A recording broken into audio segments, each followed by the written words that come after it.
Традиционное занятие гагаузов овцеводство наложило определенный отпечаток на формирование элементов их национальной одежды. В прошлом у гагаузов много видов верхнего одеяния изготавливалось из овечьих шкур. Это длинные тулупы и короткие легкие куртки, безрукавки и шапки, и даже мужские брюки. В настоящее время из всего вышеперечисленного наибольшее применение как вид верхней одежды имеет безрукавка или кептар, как ее называют гагаузы. Интересно, что безрукавка в разных гагаузских населенных пунктах по-особенному называется. Например, в селе Капчак – гююслюк, во Вдарме – минтанка, в Камрате – бондица, в Кангазе – кептар, а в Дезгенже – пошки. Однако, независимо от ее названия, на данный вид верхней одежды есть большой спрос, так как сшиты они из натуральной овечьей шкуры, легкие и очень теплые. Брала бы натуральную, а то она очень тепло держит,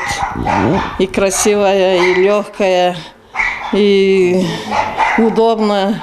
Шил муж внуку, это мальчиковый, а вот это на девочку. Ой. И очень теплый, очень аккуратно шил. И удобно, и все. Дети очень любят носить зимой. Этот кептар мне шил дедушка, и мне очень он нравится. Очень тепло, потому что это сделано из овечьей шкуры, и овечья шкура очень тепло держит. Проблема в том, что специалистов по пошиву овечьих безрукавок год от года становится все меньше и меньше. В селе Кангаз съемочной группе телекомпании АТВ удалось поговорить с мастером по изготовлению кептаров и шапок из овечьих шкур. Любовь к этому ремеслу, как отметил мастер, передалась ему от отца. Мне это было интересно работа. С этим машинка 2 была, я с отцом остался, с этим шью. Сейчас сам делаю ремонт, где-то поломать, где-то все это делаю сам, самостоятельно. Свои овцы люди привозят. Вот, допустим, ты или кто-то имеет, давай мне дубли их, чище их, потом пошьешь по моей заказу.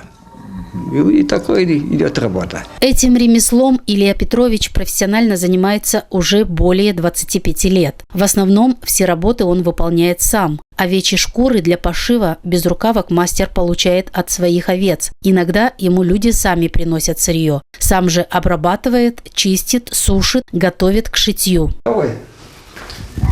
Вот с ним занимаюсь примерно. Человек сказал, одну больницу шить мне. Все, я готовлю его, чищу, вот, потом становится.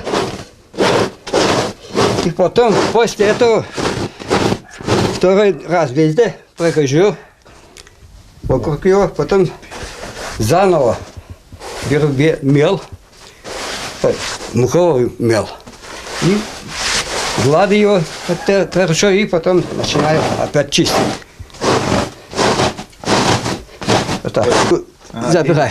Вот это перец сверху. Вот все становится чистым. Как сушу их, или на печку, у меня там коптерская печка, там все 3 штуки, я знаю, сколько это размер.